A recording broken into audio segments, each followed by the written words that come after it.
दोस्तों, हमारे मित्र आशीष शेलार बहुत चतुर ऐसे राजनीतिक नेता हैं। उन्होंने बराबर बराबर बराबर जान लिया है कि मुंबई महापालिका में आगे चल के होने वाले जो चुनाव है वहां पे निर्णायक जो होंगे, मतलब डिसीजन मेकर्स जो होंगे, वो मराठी आदमी नहीं होंगे। कैसे हो सकते हैं दादा, कैसे हो सकते हैं? मुंबई की लोक संख्या में मैं खुद मराठी हूं, मराठी का अभिमानी हूं, मराठी का समर्थक पुरस्कर्ता हूं और मराठी के लिए संघर्ष करने के लिए भी तैयार हूं। फिर भी दोस्तों, ये बात सच है, ये कड़वा सच है, ये कड़वा सच है जो हम मराठी लोग जो है नकारते हैं, कबूल नहीं करते। ओपनली अगर बात चलती है कि भाई मुंबई में कितने परसेंट मराठी लोग अभी बाकी है, तो हम बोलते हैं नहीं नहीं ऐसा कुछ नहीं। हाँ, ऐसे तो 1/3 तो है, 33% है।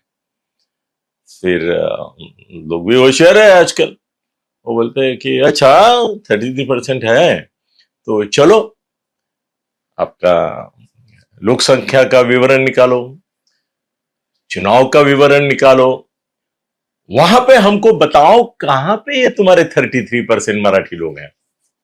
तो हम थोड़े मायूस हो ही जाते हैं, क्योंकि सामने प्रूफ दिखता है कि मुंबई में मराठी लोगों की संख्या 18 से 22, 18 to 22 इतनी ही है। वो 22 में भी हम थोड़ा सा इधर उधर से मिक्स करते हैं करके 22 है, ये तो 18% ही है।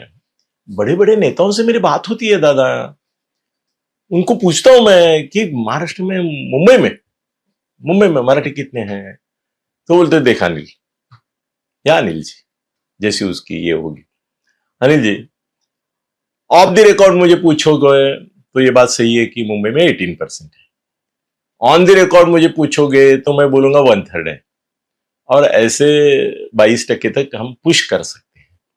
अभी देखो आशीष शेलार कितने बुद्धिमान है, उनको मालूम है कि ये मुंबई में निर्णायक वोट जो होगा वो मराठी आदमी का होगा ही नहीं।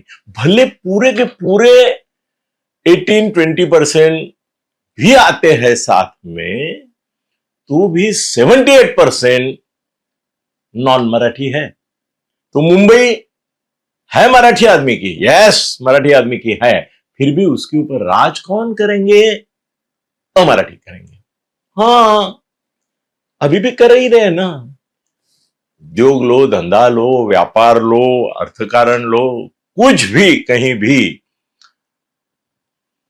उत्तर भारतीयों का राज है, गुजरातियों का राज है, मारवाड़ियों का राज है, साउथ इंडियन लोगों का एडमिनिस्ट्रेशन में है, कॉर्पोरेट में आज भी साउथ इंडियन पावरफुल है कि नहीं?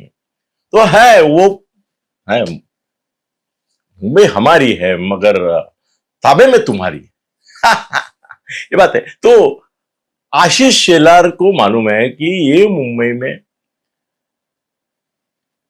हुकुम का इक्का कौन सा रहेगा। वो जानता है कि अभी 2 ठाकरे साथ में आने के कारण थोड़ा मराठी वोट जो है वो हो जाएगा एक दूसरे के साथ, जो पहले इनमें विभाजित होता था वो नहीं होगा। हाँ, शिंदे साहब कोशिश करेंगे, बहुत कोशिश करेंगे कि ठाकरे के वोट खा जाए।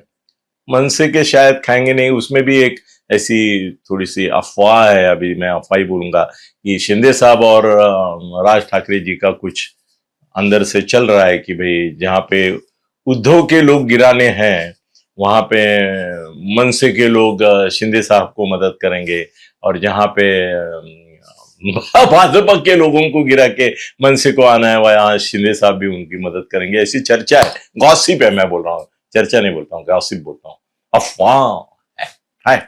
यह है। अभी आगे चल के बताऊंगा ना कभी ना कभी, आपसे तो बातें होती रहेगी, मुलाकातें होती रही। तो मित्रों, अभी ऐसा है कि मुंबई में 22% वोट जो है उसमें से शिंदे साहब किसी भी हालत में 5 या 7% वोट ले लेंगे। उद्धव 5 या 7% वोट लेगा। मन से 1 या 2% वोट लेगा। 1.5% ही उनका कैपेसिटी है मुंबई में भी, प्रूव हुआ है। तो 2% चलो, उनको जरा माहौल है ठाकरे का करके, तो 7 और 2 9% वो हो गया। बाकी तो इधर ही है, इधर दूसरी जगह स्प्लिट हो जाएगा। तो मराठी वोट बटेगा क्या? बटेगा, शिंदे में बटेगा, अजित दादा में बटेगा, भाजपा में। भाजपा के उन्होंने सब नेता शीर्षस्थ जो है, आशीष हो, अतुल भातखळकर हो, बहुत सारे उनके। अब फडणवीस है ना खुद, बाबा फडणवीस है, रविंद्र चौहान है, ये सब मराठी नेता है। तो ऐसा कोई मराठी आदमी सोचेगा नहीं। उसमें भी एक याद रखो कि मराठी लोगों में भी ब्राह्मण जो है कास्ट के, तथाकथित हायर कास्ट के और क्लास का विषय नहीं, कास्ट के, वो इनके साथ जाएंगे बीजेपी के। वो नहीं मुसलमान, दलित, आदिवासी कॉम्बिनेशन जो है सामने उद्धव के पास है, कांग्रेस की वजह से है, इसकी वजह से भले साथ रहे नहीं रहे, वहां नहीं जाएंगे। तो वो मराठी वोट जो है वो जुटेगा और मराठी वोट बटेगा। इसका असर क्या होगा?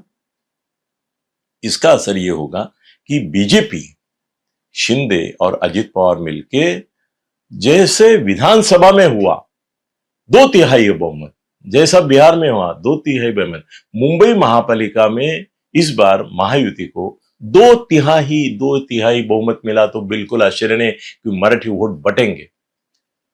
नॉन महाराष्ट्रियन इस बार 227 अगर है, तो मुझे आश्चर्य नहीं होगा कि उनमें से करीबन 125-150 नगर सेवक मुंबई के अमराठी रहेंगे। वो यस, बिल्कुल पक्का 125 से 150 तक अमराठी आएंगे मुंबई में। गुजराती आएंगे, गारड़ी आएंगे, उत्तर भारतीय आएंगे, उनके क्या क्या है, मध्य प्रदेश है, बिहार है, राजस्थान है, जितने भी नॉन मराठी है उनमें से कम आज मैं बोलता हूं ना, सेव करो मेडियो, और चुनाव के नतीजे के बाद, जिसको टाइम है अभी, तब मुझे बताओ कि मैंने बोला था कि नहीं आपको कि 227 में करीबन 150, मतलब हार्डली 60-70 ही मराठी रहेंगे, बाकी सब अन्य भाषी कहेंगे। तो अभी आशीष शेलार ने बराबर बोला। उसको जब पूछा गया कि क्या मुंबई का महापौर मराठी होगा, क्योंकि ये तो कार्ड चला रहे, अभी क्या कर रहे हैं, बीजेपी वाले बोलते हैं कि कांग्रेस वाले उभाटा से मिलकर मुसलमान को महापौर बनाएंगे, एक नाम भी दे देते हैं। वो तो प्रचार का भाग है, वो तो करना चाहिए और करते हैं, वो तो हिंदुओं को डराने के लिए करते हैं। तो ये क्या बोलते हैं, ये बोलते हैं कि ये मराठी महापौर नहीं करेंगे, ये मराठी महापौर करेंगे। अब बीजेपी वाले बोलते हैं कि अगर मुंबई में 18 या 20% या 22% ही मराठी है और 72%, 80% या 82% अगर अमराठी है, तो एखाद महापौर हुए ना महाराष्ट्र में, अमराठी महापौर हुए नहीं है क्या? अरे शिवसेना ने ही मुरली देवरा को किया था। मुरली देवरा क्या मराठी है? मुरली देवरा मराठी किया था कि नहीं उसको? अरे बहुत सारे उत्तर भारतीयों को शिवसेना ने ही महापौर किया है, सपोर्ट करके, ये करके। अरे खासदार इनके राज्यसभा से सब अमराठी होते हैं ना, शिवसेना के, पैसा लेके देते हैं, ये मालूम है मुझे, मगर करते हैं ना। तो इनको कहाँ इतनी एलर्जी हो गई महापौर के, इसके, वो बात अलग है। मगर आशीष ने अच्छा बोला, वो बोला मुंबई का महापौर हिंदू होगा। इसकी वजह से उसने क्या किया, उत्तर भारतीय, गुजराती वगैरह वगैरह जो लोग हैं, उनमें एक मन में आशा प्रज्वलित कर दी कि अरे हमारा महापौर हो सकता है, जरूरी नहीं मराठी हो जाए। और उद्धव की सेना तो आने वाली नहीं है, तो हिंदू मतलब कोई भी, किसी भी जात का। तो क्या मुंबई एक अमराठी, उत्तर भारतीय या गुजराती महापौर के लिए तैयारी कर रही है? मतदाता तैयार हो रहे हैं। मतदाताओं की मानसिकता है, जहां तक मराठी मानसिकता है वो नहीं होगी, मगर उनकी संख्या है 22% ज्यादा से ज्यादा, और 78% मुंबई में अमराठी है। शायद उनकी